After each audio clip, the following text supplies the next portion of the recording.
Okay, good morning. Good morning. Is it good morning or good afternoon? Good afternoon. Let's start from the beginning. Good afternoon. Can I ask your full name, please?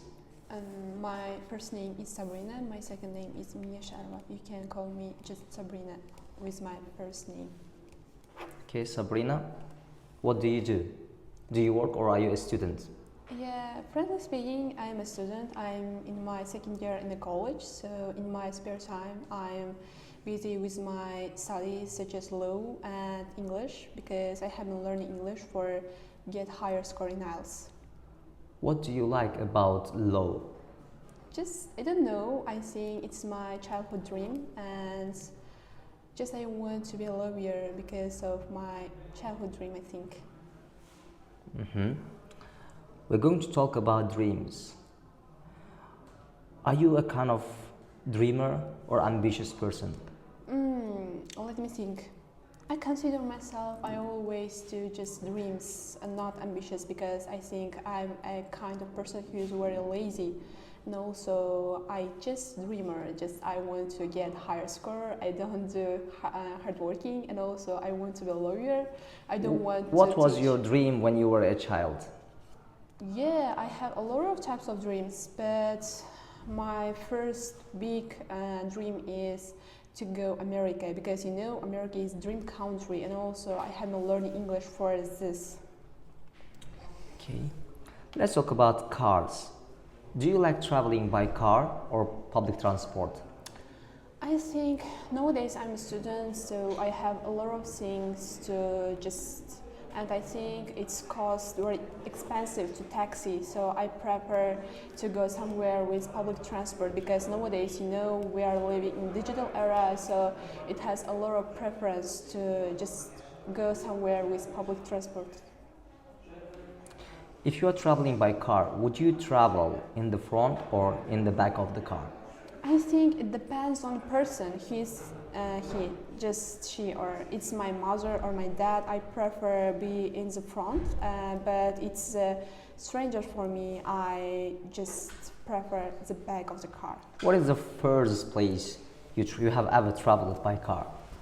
Yeah, I've been a lot of cities and also just countries, but I think it was in Samarkand when I and my family went to the just picnic, and I think it was very just enjoyable for me because it's very comfortable to be with your nears and dears in cars. You can just keep in touch with them and also hang out. Okay, this is the end of our part 1.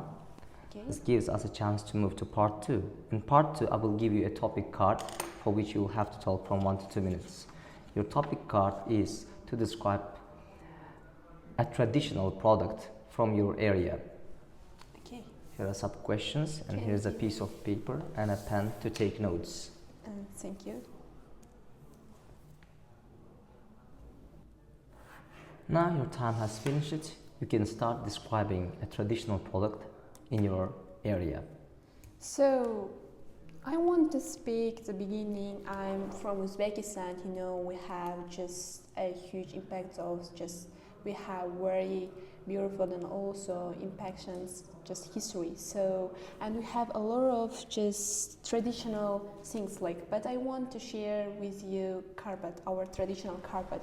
You can find this in just open air markets, and also it says, if I'm not mistaken, bazaar, and also in some cases you can find Uzbek family houses. And as for me, my experience, we have a lot of type of this, but it's very old, but we don't want to just take through like trash because it has a just available for our, because it's if I'm not mistaken, it made from my mom's mom, and we hang out it in our just house wall, and it gave us just comfortable zone with our family, because in summer it keeps us cold, in the winter it keeps us just warmer, I think.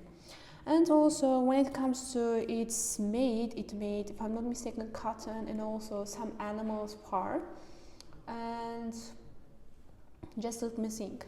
If I'm not good at about this creatures and about the things made, but I think it's very just available to us, and also I want to see this for my future generation, because they want to know about just about. Does it cost a lot traditional. of money to buy such a traditional carpet?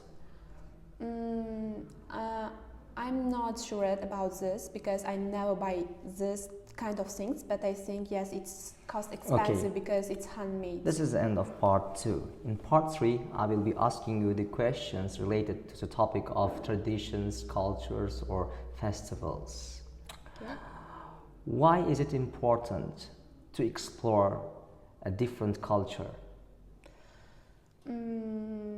I think it's just broaden our horizon and also give a lot of experience in our life, because it's very important to us to captivating and also to get a lot of experience, and also you can just I think it's the piece of our life.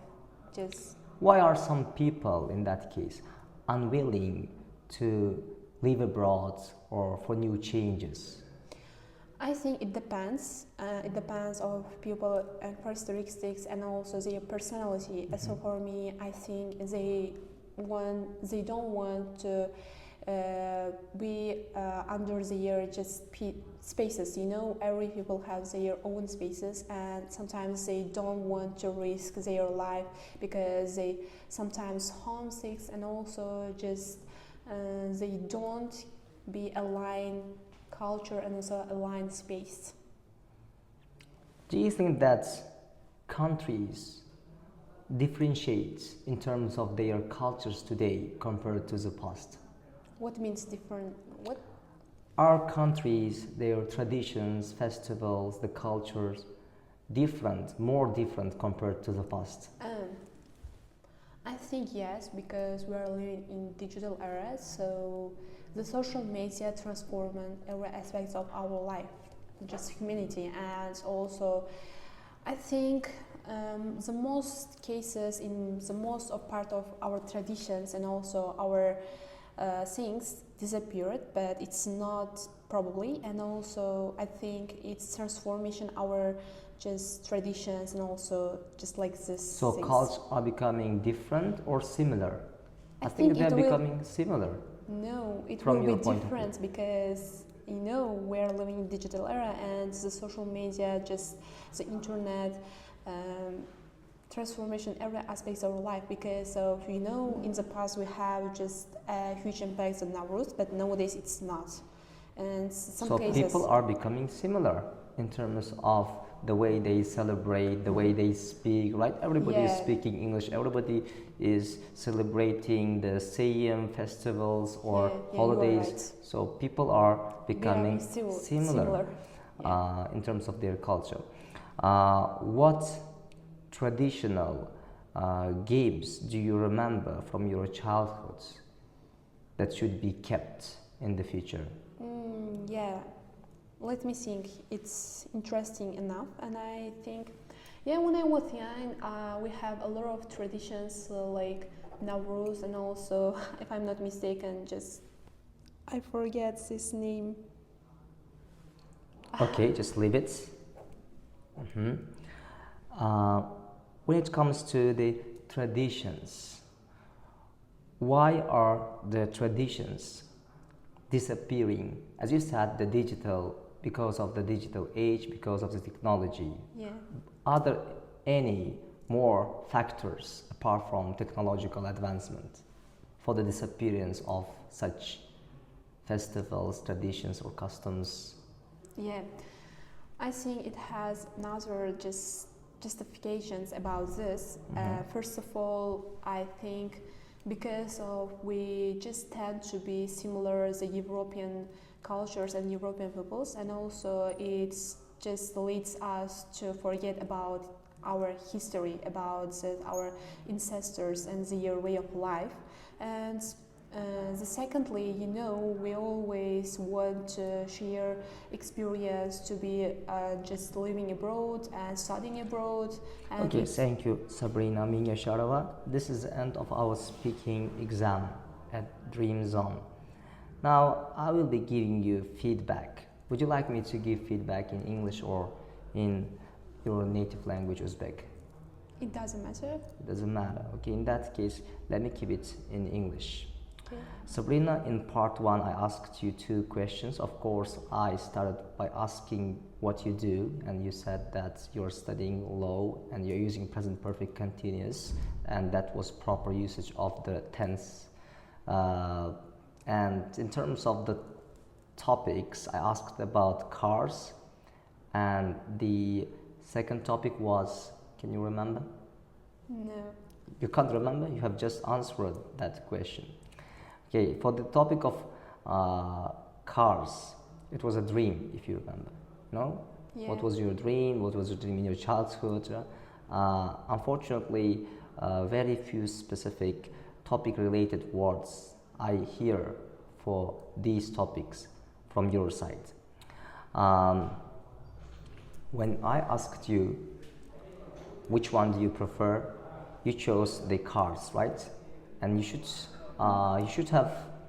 Oh, you. Public transport. Yeah, you prefer public transport. Yeah. By the way, sorry. You should describe. You should have described the reasons to describe the public transport in more detail, right? Public transport is much safer, right? They secure, they serve the safest travel during your, say, during any kind of visit. When it comes to cars, they also have many positive aspects in their favor, like they offer door-to-door service, right? These kind of phrases we have covered in our lessons. And in part 2, you described a traditional product. You chose a carpet to describe, a traditional Uzbek carpet. I think it was more or less successful description. It would be better to describe, to use much better phrases like whether it's handmade, whether it's made with a high level of creativity, right? What served for its popularity in your country. You could have used it, but you haven't. But the thing that I like from your speaking is that you are trying to be very fluent and you don't get stuck while you are talking. This is one big plus, and I don't see any difficulties from your side in generating the ideas, sometimes even vocabulary, even though that vocab does not fit the topic that you are describing, that you are instantly using it. That's one big plus. In part 3, there was some misunderstanding in the logical formation of the ideas, because you said that because of the technology everybody is becoming different, right? And when I gave a controversial idea, when I challenged your view, then you gave up. You said that, oh, you are right, I was wrong. That's just not sensible, right? You are accepting your defeat in discussion in part 3 against the examiner. And then there are some mispronounced words. Interesting or interesting? What do you think? Interesting. Yeah, interesting, right? The stress is given to the first part of the words, interesting, but the majority say interesting. So next time say interesting. In terms of grammar accuracy, you have minor inaccuracies in terms of subject-verb agreement. From time to time you say it give, it keep our house warm, maybe it keeps, it gives, right? When you are speaking fast, these kind of inaccuracies from time to time happen. I want you to consider such mistakes to further improve your speaking. Good luck. This was nice to talk to you. Bye. Thank you.